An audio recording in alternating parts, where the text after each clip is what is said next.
370 অনুচ্ছেদৰ বৈধতাক লৈ ৰায়দান প্ৰক্ৰিয়া আৰম্ভ হৈছে আৰু দেশৰ মুখ্য ন্যায়াধীশ DY চন্দ্ৰচূড়ে দি আছে ৰায়দান বিষয়টোক লৈ গঠন কৰা হৈছিল 5জনীয়া বিচাৰপীঠ আৰু ৰাষ্ট্ৰপতি শাসনৰ বৈধতাক লৈ ৰায়দান দিয়াৰ পৰা বিৰত আছিল SC ৰাষ্ট্ৰপতি শাসনত কেন্দ্ৰৰহে অধিকাৰ আছে ৰাজ্যৰ পৰিৱৰ্তে কেন্দ্ৰইহে ৰাষ্ট্ৰপতি শাসন সম্পৰ্কে সিদ্ধান্ত লয় জম্মু কাশ্মীৰত চলিব ভাৰতৰ সংবিধান জম্মু কাশ্মীৰ ভাৰতৰ অবিচ্ছেদ্য অংগ অনুচ্ছেদ 1 দ্বাৰা জম্মু কাশ্মীৰ অভিন্ন অংগ বুলি স্পষ্ট হৈছে 370 অনুচ্ছেদক এক অস্থায়ী ব্যৱস্থাৰেহে আখ্যা উচ্চতম ন্যায়ালয়ৰ কেন্দ্ৰীয় চৰকাৰৰ সিদ্ধান্তক লৈ প্ৰশ্ন উত্থাপন কৰাৰ অধিকাৰ নাই Constitutional power. The next issue is the challenge to CO 272 on the ground that the power under Article 371D cannot be issued to apply all the provisions of the Constitution to the state of Jammu and Kashmir. We have held that all provisions of the Constitution can be applied to Jammu and Kashmir through the exercise of power under Article 371D. The power under Article 371D can be used to apply one provision, more than one provision, an entire part of the Constitution, or all the provisions of the Constitution, that is the entire Constitution. The provision does not make a distinction between one or all provisions of the Constitution. Non-application of mine cannot be claimed merely because CO 272 applies all provisions of the Constitution to Jammu and Kashmir in one go. The next issue is the challenge to CO 272 on the ground that the President could not have secured the concurrence of the Union government under the second proviso to Article 371D.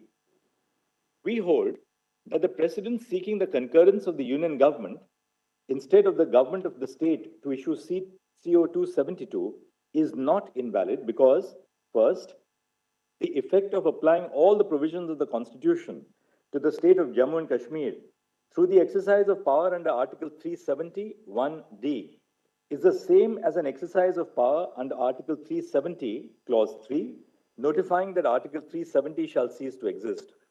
That is, all provisions of the Constitution of India will apply to the state of Jammu and Kashmir, except for the fact that the former can be reversed while the latter, namely under Clause 3, cannot.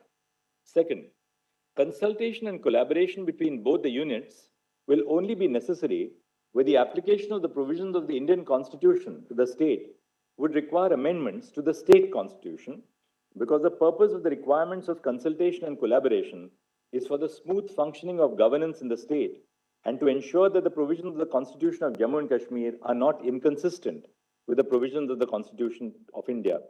Third, since the effect of applying all the provisions of the Constitution of Jammu and Kashmir, to Jammu and Kashmir through the exercise of the power under Article 371D is the same as issuing a notification under Article 370, Clause 3, which the President has the power to unilaterally issue, the principle of consultation and collaboration are not required to be followed. Fourth, the exercise of power is mala fide only if power was exercised with an intent to deceive. Deception can only be proved if the power which is otherwise unavailable to the authority or body is exercised, or if the power that is available is improperly exercised. Since the concurrence of the state government was not required for the exercise of power under Article 370(1)(d) to apply all provisions of the Constitution to the state, the President securing the concurrence of the Union of India on behalf of the state government is not mala fide. The next issue is the challenge to CO 272 on the ground that it is ultra vires Article 371D because it modifies Article 370. We have held that the modification by CO 272 to Article 367 as it applies to Jammu and Kashmir had the effect of amending Article 370 and is thus ultra vires Article 370(1)(d). We have reached this conclusion for the following reasons. First, recourse must be had to the procedure contemplated by Article 370, Clause 3, if Article 370 is to cease to operate or is to be amended or modified in its application to the state of Jammu and Kashmir. No other procedure may be utilized to amend Article 370. Second, the rule of interpretation that a power under a statute must be exercised in accordance with the provisions of that statute and in no other manner is undoubtedly applicable to the Constitution. Third, from precedent, including Shankari Prasad Singh, Sajjan Singh, Quixote Holohan, and Rajendra Shah, it emerges that the following aspects are of significance when assessing whether a change has been made to a provision of the Constitution. 1. A change may be either in terms of or in its effect. 2. A change can be said to have been made even if the language of the concerned provision is not directly amended by adding, subtracting, or modifying the language. This is a change in effect. And 3. If the effect of an amendment is to change a provision, such effect must be significant or appreciable. And 4. The substance of a change is more important than its form. Second, an assessment of whether a constitutional order amounts to a modification and consequently whether the procedure under Article 370, Clause 1 or under Article 370, Clause 3 ought to have been followed depends on this standard. Third, the effect of a provision of law is as important as its form. While the change sought to be made by paragraph 2 of CO 272 may appear to be a modification or amendment of Article 367.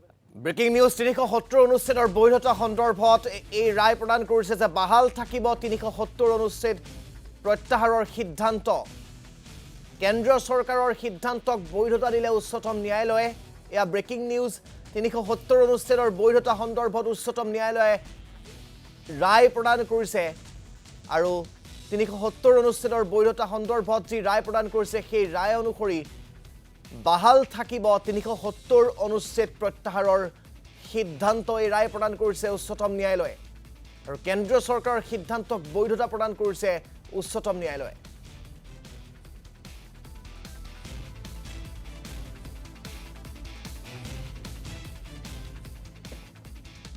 By bypassing the specific procedure laid down for its amendment, this would defeat the purpose of having a procedure for making an amendment to the Constitution of India.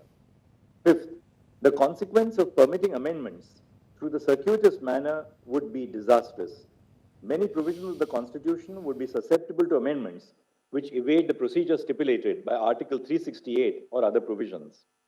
Sixth, the previous constitutional orders which modified Article 370 through Article 367 were clarificatory and consequential. They did not have the effect of amending Article 370. We have therefore held as ultra vires the amendments which were made to Article 370, Clause 3 by taking recourse to Article 367. G. The status of the Constitution of Jammu and Kashmir. The gaps left by the non-application of some parts of the Constitution of India were filled by the Constitution of the state. After the abrogation of Article 370, as it stood before the issuance of CO 272 and CO 273, and the application of the entirety of the Constitution of India to the state, the Constitution of the state does not fulfill any purpose or serve any function.